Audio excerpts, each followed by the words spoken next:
Hello everyone, my name is Jamie Johnson and I'm here to talk to you about the Best Damn Race and their social media campaign that I decided to put together.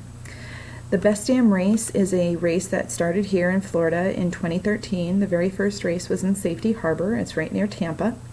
And it is now 5 races strong. There's 4 races in Florida and 1 race in Louisiana. We launched a race in 2017 in New Orleans and it was a raging success. BDR has 3 social media channels: Facebook, Instagram, and Twitter. And while there's only 1 Twitter page and 1 Instagram page, there are 6 different Facebook pages, all vying for attention from runners. There's one for the main brand of Best Damn Race, one for Safety Harbor, one for Cape Coral, one for Orlando, one for Jacksonville, and one for New Orleans. One for each race location on top of one for the main brand. It's a lot of pages. My focus for this presentation was for the Best Damn Race Jacksonville, which is where I'm from. There's about 3,000 likes on the page itself, and the engagement on the page is extremely low. They only get between 5 and 10 likes on each post, and there's almost no comments and no shares any other way on any other post. It's very, very low. Here are some of the suggestions I said that might help them boost their engagement.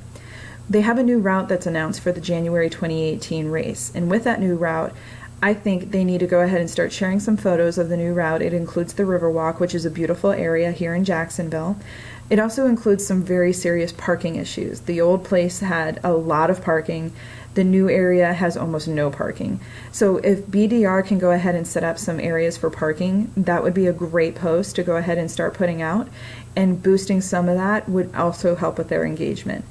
Another idea, showcase your local sponsors. See if they're willing to give some stuff to the runners who are going to be running the race. A lot of times restaurants and bars in the area would be willing to give a free drink or a free appetizer for anybody who came in with a Best Damn Race medal or a Best Damn Race bib. That's something that if you can go ahead and solidify and then start sharing on the pages, a lot of your followers and your people who are your big fans are going to start spreading that like wildfire. Does the race have a benefactor? You should be talking about that charity like crazy. A lot of times people, especially if it's a local charity, people are going to be talking about it and wanting to share that information with everybody they know. They may even tag other people who are not even involved with the race to let them know that, hey, this race is going to be benefacting this charity. It's a big deal. They should be talking about it. And I highly recommend that BDR start using call to actions. They're not using them right now, and it's really, really hurting them. They keep making posts saying stuff like who's going to be with us in January when we do the race, but they're not asking anybody to say, like the post if you're going to be with us, or comment on this post if you're going to be joining us.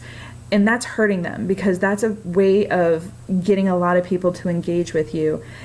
People will go ahead and engage if you ask them to. They're not going to engage on their own. So I think they really need to start doing that. Here is the posting times and the posting frequencies from Buffer Social's article, How to Create a Social Media Marketing Plan from Scratch. And I agree, and I think BDR should start following this. However, with one caveat. I think that BDR needs to do some research to find out when their audiences are online. I don't think that between 1 and 5 for Facebook and between 1 and 3 for Twitter is accurate for BDR. A lot of runners are adults and they're working, so it's kind of hard to say that they're going to be online during these times. So with the exception of that, I think these are really good, solid plans that they need to be following. I also think that BDR needs to start following Sprout Social and using Sprout Social to track their analytics. Being able to track engagement, tracking hashtags and keywords, and also finding out where the trends are. And then also, Sprout Social also uses Google Analytics, which is a huge deal if you're trying to figure out who's talking about you and where they're talking about you. Sprout Social can help them figure out all of this information. It is my hope that with previously mentioned plans, that BDR will see an increase of engagement on their social media sites overall, but especially on the BDR Jacksonville Facebook page. They're the second to last page with engagement and likes based on all 6 pages. And I think they can really, really improve that if they go ahead and start doing some of these suggestions. That will hopefully turn out to be an increase in race registrations as well. We'll have to wait and see though. Hopefully they'll take these suggestions to heart. I hope you enjoyed this presentation on the Best Damn Race, and I hope you maybe register for a race and I can see you at a finish line. Have a great night.